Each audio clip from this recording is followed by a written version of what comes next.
Hello students, इस video में हम बात करने वाले हैं कि आप कैसे दो पैरेलल लाइंस के बीच की डिस्टेंस निकाल सकते हैं वेक्टर्स या 3D में। जब 3D या वेक्टर्स की बात आती है तो पहले अगर हम स्क्यू लाइंस की बात करें तो ऐसी दो लाइंस जो ना तो कभी इंटरसेक्ट करती हैं और ना ही पैरेलल होती हैं, इनके बीच की डिस्टेंस के लिए आई होप हमने हमेशा डिस्कस कराया जो बात आप जानते होंगे कि दो कर्व्स के बीच की शॉर्टेस्ट डिस्टेंस हमेशा उनके कॉमन नॉर्मल्स के अलोंग निकाली जाती है।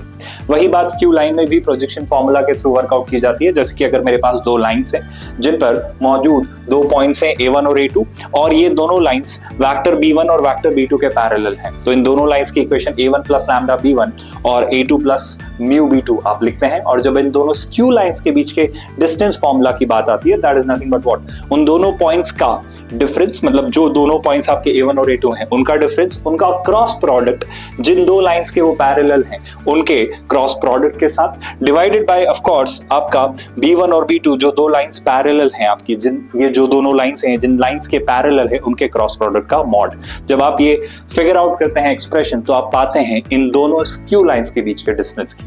हालांकि जब बात निकल के आती है कि क्या आप दो पैरेलल लाइंस के बीच में भी डिस्टेंस निकाल सकते हैं, बखूबी हम बड़ी आसानी के साथ ये फॉर्मूला वर्कआउट कर सकते हैं। इसी फॉर्मूले का ये जो एक्सटेंडेड वर्जन है, यहाँ पर आपके पास दो पॉइंट्स थे A2 और A1, पर यहाँ पर दोनों जो लाइंस थी B1 और B2 ये अलग अलग थी क्योंकि यहाँ पर ये स्क्यू लाइंस थी, ये पैरेलल नहीं थी। पर बात जब निकल कर आती है इन लाइंस की, जब लाइंस पैरेलल हो तो ये लाइंस की इक्वेशन होगी A1 प्लस लैम्डा B1 और A2 प्लस म्यू B1। क्योंकि ये दोनों, हालांकि A1 और A2 दो अलग अलग पॉइंट्स से जरूर पास हो सकती हैं, पर ये दोनों ही लाइंस किसी एक कॉमन लाइन के पैरेलल होंगी और इसीलिए इनकी इक्वेशन कुछ ऐसे दिखेगी। और उसी फॉर्मूले को अगर हम एक्सटेंड करें तो फॉर्मूला जो नया वर्कआउट होता है, this is the formula to figure out the distance between two parallel lines. Formula क्या कहता है, उन दोनों पॉइंट्स के बीच का डिफरेंस निकालिए, जो दो पॉइंट्स आपकी दोनों लाइंस पर मौजूद हैं उसका आप क्रॉस प्रोडक्ट लीजिए वेक्टर बी के साथ। वेक्टर बी आपका क्या है, जिस लाइन के पैरेलल हैं ये दोनों लाइंस, एंड ऑफ कोर्स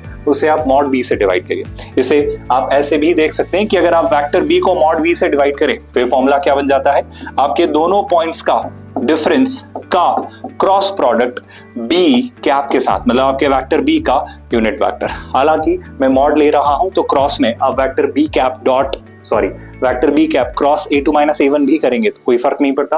और this gives you the distance between two parallel lines. For example, let's take an example and understand it more clearly. जैसे कि मेरे पास दो लाइंस दी गई हैं। पहली लाइन है I cap plus 2J cap plus K cap plus lambda times 2I cap plus J cap plus 2K cap. And then एक और लाइन है जो कि 2I cap minus J minus K cap, लेकिन plus mu times 2I cap plus J cap plus 2K cap. और अगर आप ध्यान से देखें तो 2I cap plus J cap plus 2K cap और 2I cap plus J cap plus 2K cap, that makes me understand that these two lines are parallel. और अगर ये लाइंस पैरेलल है तो वेक्टर बी तो फिगर आउट हो चुका है कि आपका जो वेक्टर बी है that is nothing but what, that is your 2I cap plus J cap plus 2K cap. अभी हमें फिगर आउट क्या करना है नेक्स्ट, अभी आपको फिगर आउट करना है A2 और A1। एंड आई होप मुझे बताने की जरूरत नहीं है कि आपका ये जो वेक्टर है कौन सा, ये वेक्टर आपका A1 माना जा सकता है, which is what I cap plus 2J cap plus K cap. और वेक्टर A2 क्या माना जा सकता है भाई, vector A2 is 2I cap minus J minus K cap. In the examination hall you need not right all this, ये मैं लिख रहा हूं एक्सप्लिसिटली अलग से ताकि आपको और बेहतर तरीके से समझ आए।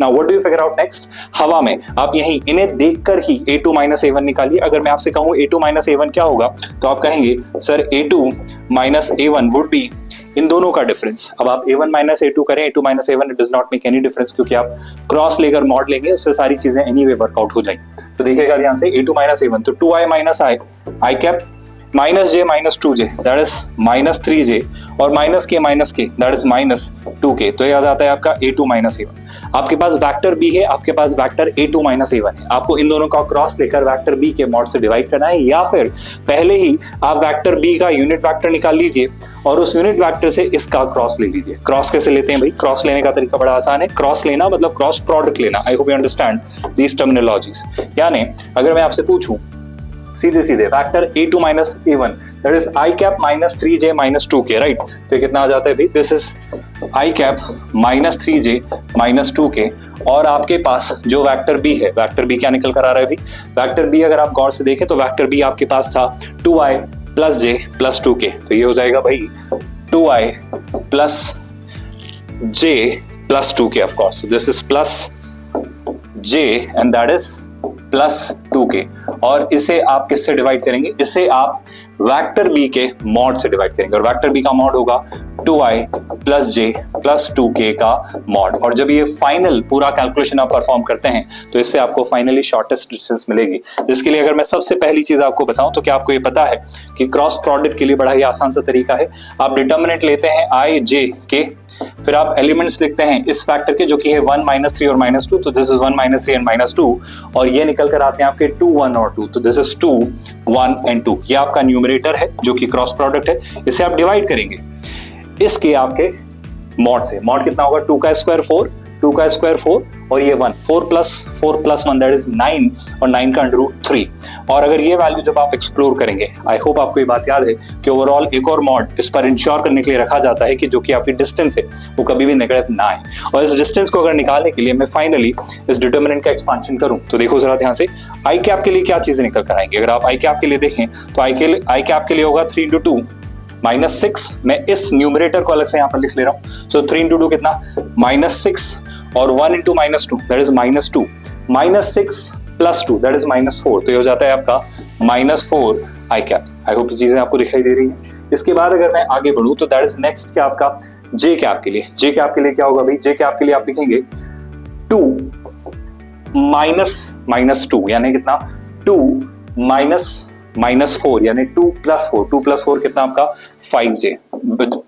थोड़ा केयरफुली इसे करिएगा, ध्यान से देखिएगा, जैसे कि हो जाता है 2 और ये +4 है ना, नहीं ये होगा 6 आपका, तो this is 6j cap right, तो this will be 6j cap. Next आपका आता है के लिए आप लिखते हैं 1 + 6 यानी आ जाता है आपका 7k कैप। आप इस डिटर्मिनेंट का क्या लेंगे, मॉड, और इसे किससे डिवाइड करेंगे भाई, 3 से।